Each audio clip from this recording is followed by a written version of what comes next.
need to be able to see myself. Oh, right. It's Jonathan DJ Puff here. Got a video to do that's been belated for quite a few weeks now. And as you can see, I've got some bottles in the background. I've also got a Mecca in the background as well. Oh, it's never a dull moment, is there? Right, I've only just sat down. Oh God, here comes disasters. Oi! Yeah, toe rag. Yeah, finally gonna do a roundup of the finds that I made at Biggin Hill area. And I found a roadside slip of bottles. My guess is, well, there could be more stuff there, but I think just when the bottles were put there, they were possibly more complete at the time, and since the time that they were dumped, which is probably just a wagon load of bottles and stuff, the years have just been unkind to some of the bottles. May have been trodden on, may have been smashed, or roots of trees, because as you know, when I do that, I've done that dig, it was a nightmare to get through the roots and the surface. Anyway, we're going to take a look at these bottles and try and figure out a date of what they were. There must have been a date for the bottles, but we'll just have to figure it out. And I've got it facing towards me. I mainly didn't do the video because I was either not feeling well enough, or I haven't got anywhere clear that isn't filthy, disgusting, that I could work. So it's got to the point now I've just come into the box room at the old flat, because it's the only piece of anywhere that isn't covered in rubbish at the moment. Anyway, we'll have a look at what we've got. Made quite a few good finds. The first day was when I found most of the good stuff. It's going to end in disaster. I don't know why, but Mecca in the last month or so, she's literally turned on him. I don't understand why. Anyway, I'm going to have to close this door because it's just going to end up with something going seriously wrong. They'll probably push the way in again anyway. Well, what we've got,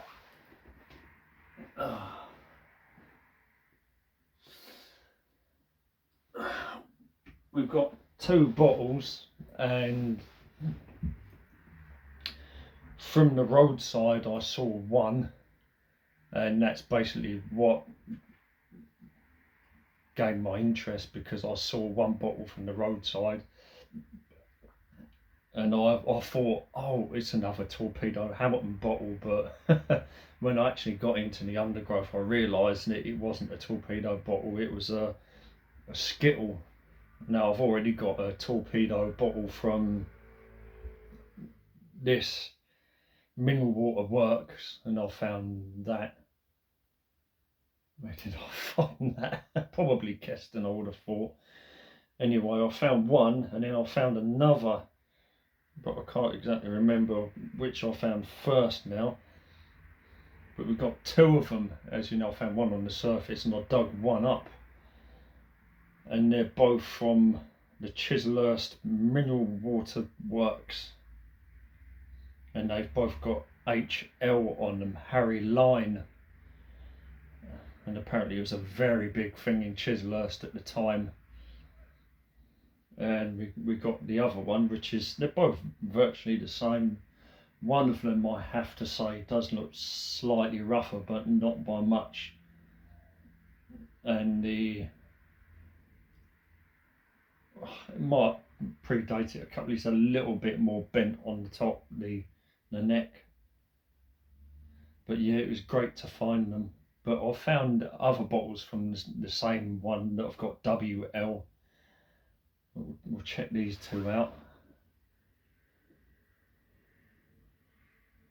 I've not done a roundup video quite like this. We can see there two Chiseler Skittles.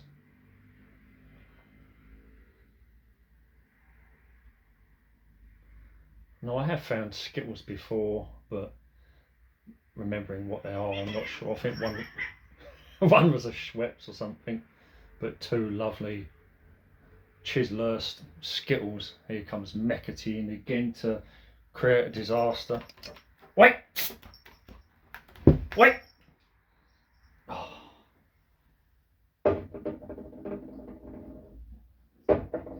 So they were nice. We had two Skittles. Also, the big green one. The big green one. Its internal screw emerald green. This is going to end in disaster. And underneath we've just got a shield with a J. Around the base are White and Sons Limited, Camberwell and Woolworth. My guess is this bottle, it's got to be 1920s, but I'm not sure about how early the green one started. I'm definitely saying it's around 1920 to 1930, but I'm thinking nearer to the 1920s, to be honest. Of course the camera's the wrong way round, so,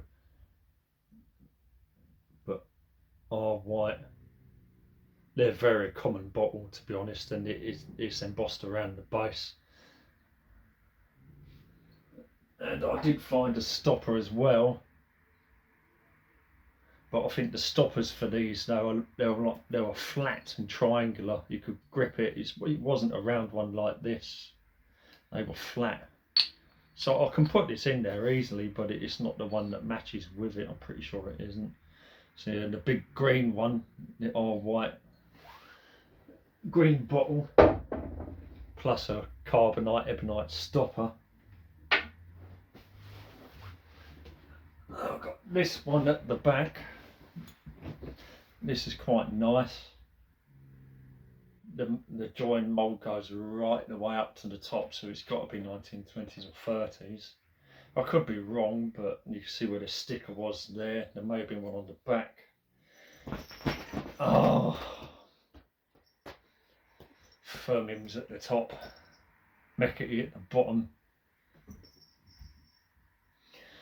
and underneath it's got Angier's Emulsion. Now I've never found an Angier's Emulsion before, and underneath it's just got one or I.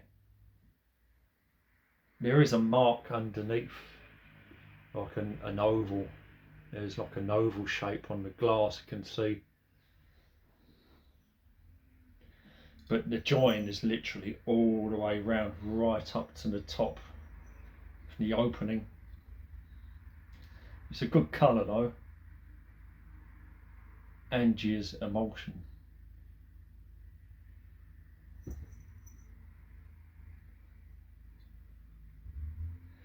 Nice colour that.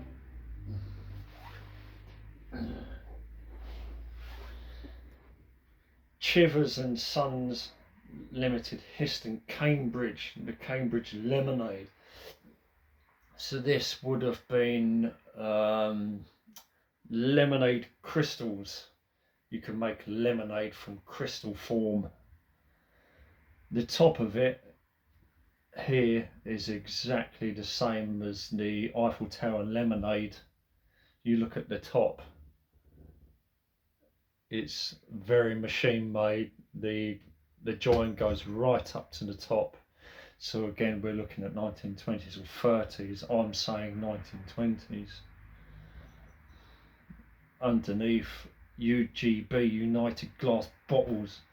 Again, that pretty much dates it to the 1920s or 30s. My guess is 20s. But I'm not sure if I've actually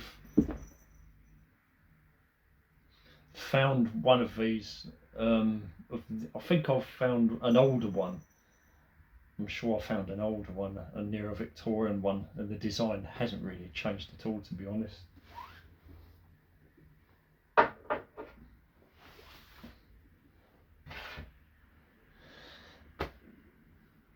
Toothbrush, and you can see this is not ivory, it's primitive plastic.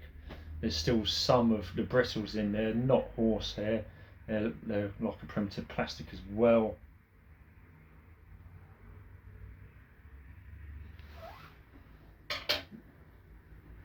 A paste jar, meat paste jar, again moulded. I've not had this design before. This is the first time I've had one of this design. Registered patent number 710777. They're gonna knock this fucking tripod over. Out! Out! She keeps abusing him. I don't know why. It's like she's deliberately doing it. Meat paste jar. I haven't had that design before, so that's nice. This is now stuck to the unit almost, because I had to glue the top back on. But I found this in two halves. It's slightly damaged, but you can tell that it's a very small, shallow inkwell. A very small inkwell.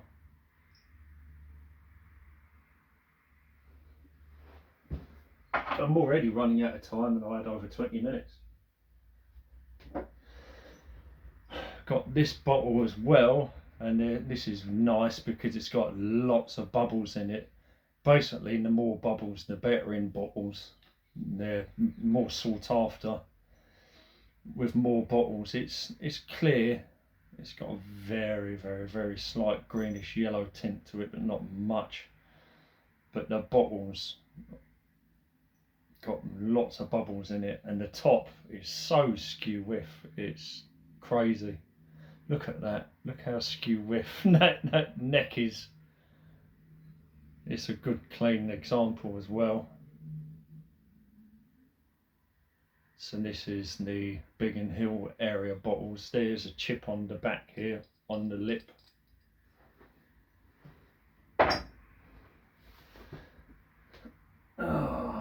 This is the most unusual find that I found there. It's modern. A KFC spork, likely from the 1970s or 80s. A plastic spork from the 1970s or 80s. And I've actually looked online, and these things are worth money, not much, but I did find two, I think. Kentucky Fried Chicken spork, honestly. It's not worth nothing to me, but I've got two mystery pieces of metal, domed, probably brass or copper. I've absolutely no idea what they are. A very old flying saucer. Could be, you never know. Found this metal fitting, probably brass,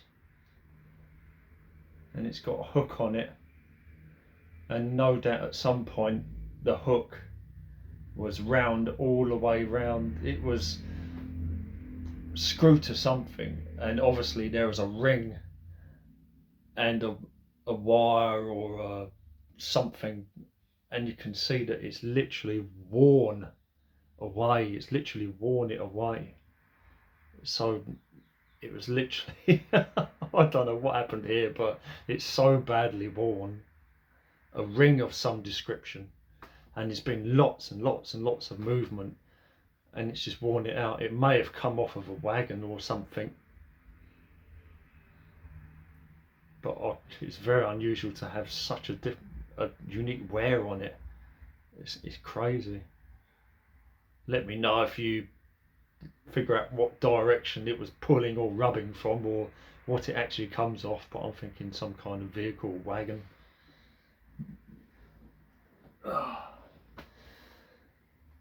Right, we've got this sauce bottle.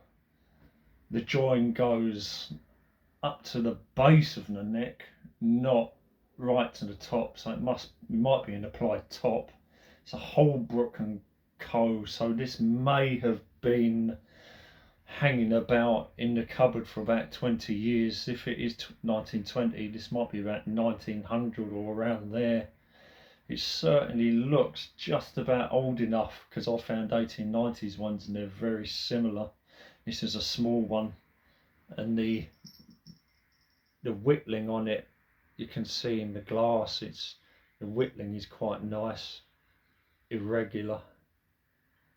Sauce bottle, and there's a big long join on it.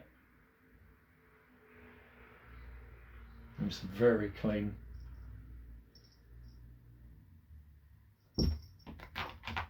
Holbrook and Co.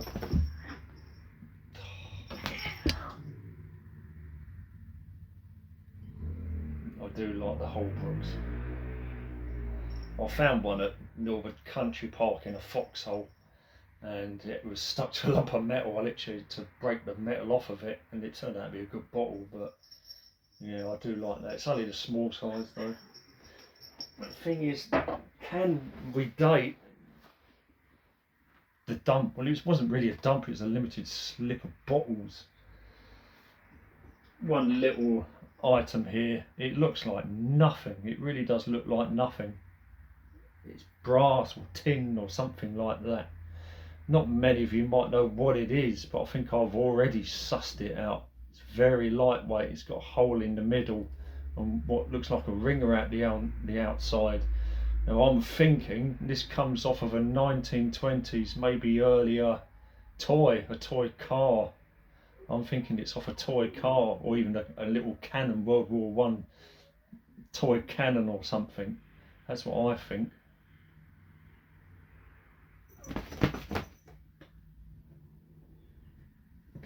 Constant humming from Mecca. He just wants to play, but she's not having it. So yeah, very lightweight toy car wheel. I'm probably not going to keep that though. All that metal fitting. But yes, can we date the dump? I found two 303 bullet cases. I dug them up. Two 303s.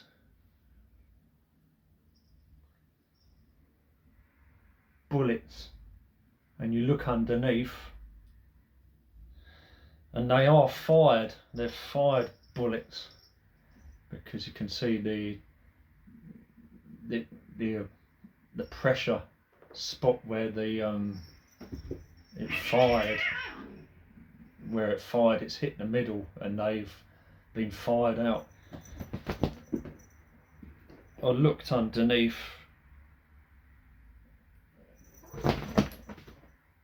and oddly enough, they've both got 1918 on them. So that's early. That is quite early indeed. And I'm pretty sure they are date stamps, so 1918. And they would have been collected and then thrown away later. So if it's early 20s, they would have been thrown 2 to 4 years later away into, and then trashed basically. But yeah, two 303 bullets cases. I didn't find any more.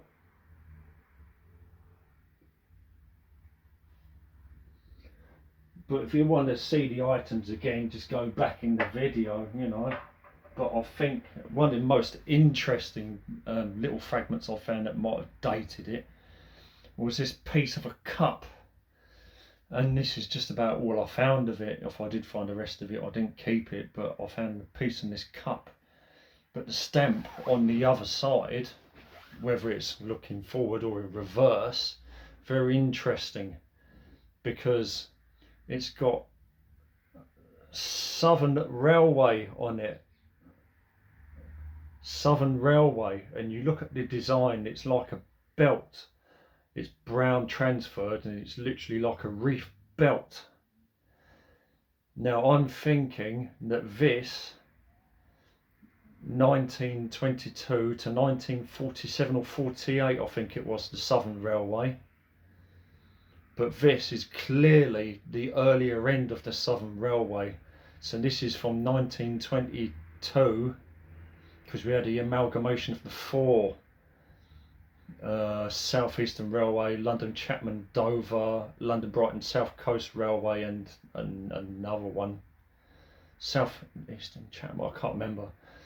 But they all amalgamated to make the Southern Railway, and I'm pretty sure that this is the earlier end of the Southern Railway. So this is 1922 onwards, and them bullets on 1918. Ooh, I'm thinking that group of bottle it's got to be early 1920 to 1925. Got to be, because that green or white bottle, I may have found one at Mitcham. So yeah, it's probably 1920 to 1925, maybe 1 or 2 years after, but it's definitely early to mid 1920s. Southern Railway, look. The old Southern Railway motif. We're talking about Stroudley carriages and Maunsell steam engines.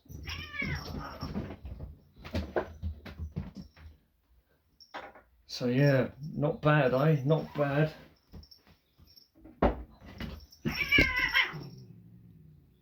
Two Skittles. We're running out of time now, so hope you like the roundup. I found some pretty good bottles.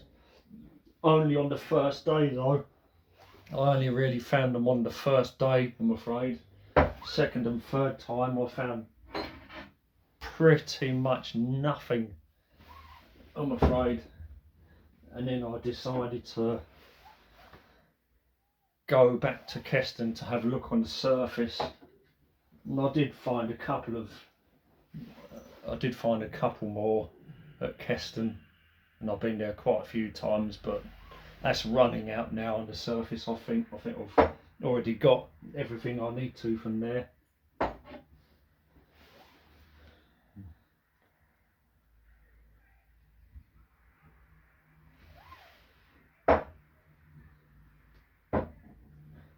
And of course the two bullets.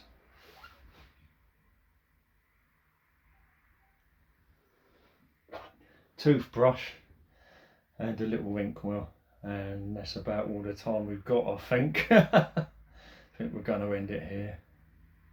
But that's the roundup of the Biggin Hill area bottles, as few as they are. Quite nice, quite interesting, early 1920s.